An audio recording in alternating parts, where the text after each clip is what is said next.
Welcome to episode 7 of Georgina Sabo TV. I found out that I had Hashimoto's disease in the process of trying to get pregnant, but kept miscarrying. Instead of just taking a pill, I wanted to get down to root causes so I could really heal my body versus simply addressing a condition and putting a band-aid on it.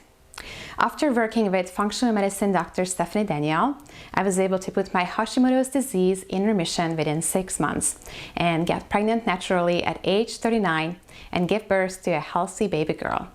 In the process, I found my true purpose, which is helping others reverse their Hashimoto's so you can reclaim your health too and live a fulfilling life.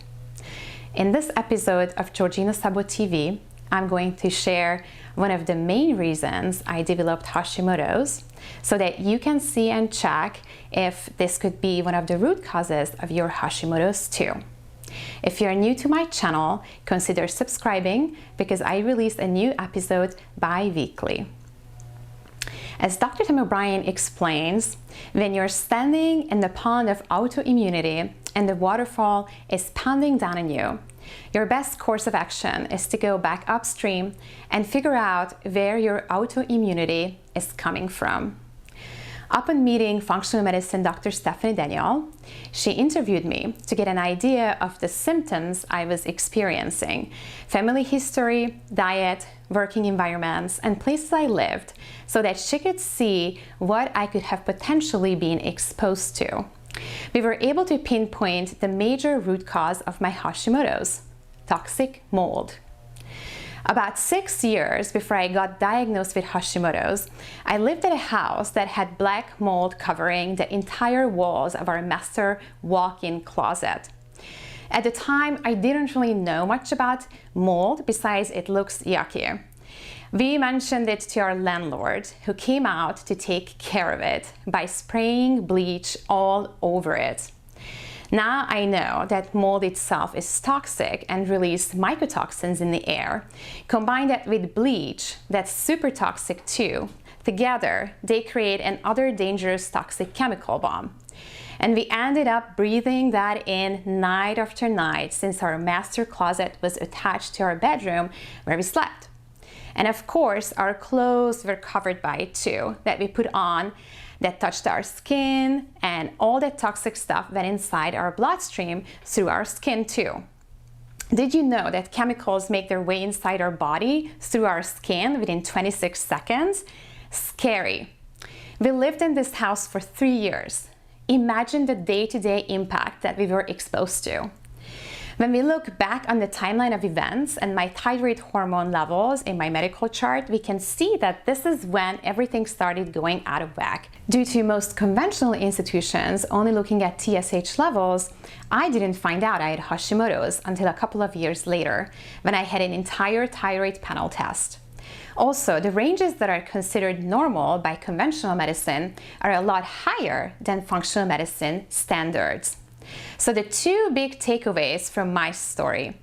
1, when you see mold, you need to have a professional involved to remediate the house properly.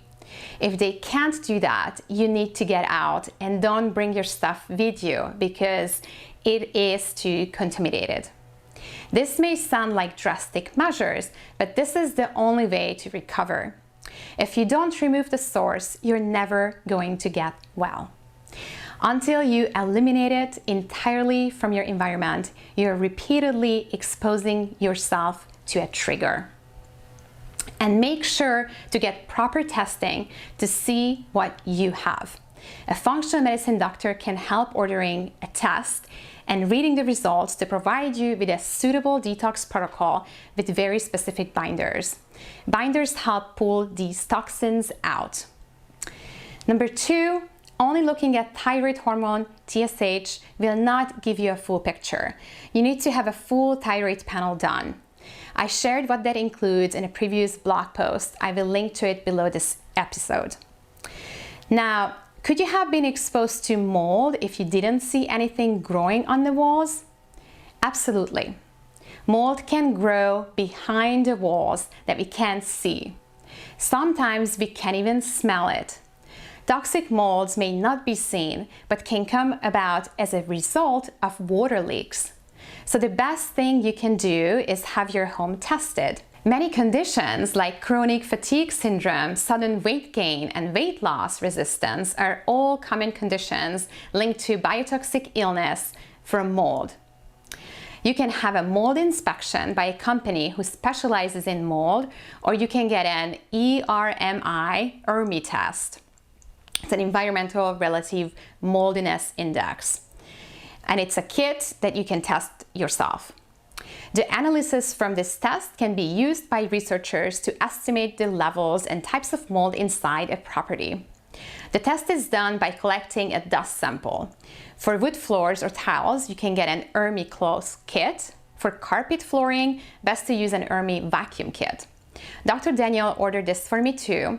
So once again, if you work with a functional medicine doctor, they can help you order the test and explain the results. As a reminder, you can always get tested for mold by getting a mycotoxin test to see if you have any mold toxicity. Taking the guessing out of the picture is a must.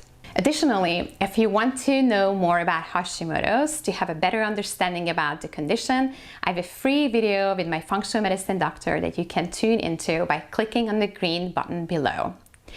If you're watching this on YouTube, I will leave a link in the description box. Thank you for tuning in and spending this time with me. I hope you found value in this episode, and if you did, please share it with a friend struggling with Hashimoto's. And whether you just got diagnosed with Hashimoto's or have had it for a while, I would love to hear from you. Leave a comment or ask me a question in the comment section below, and I will see you on the next episode of Georgina Sabo TV.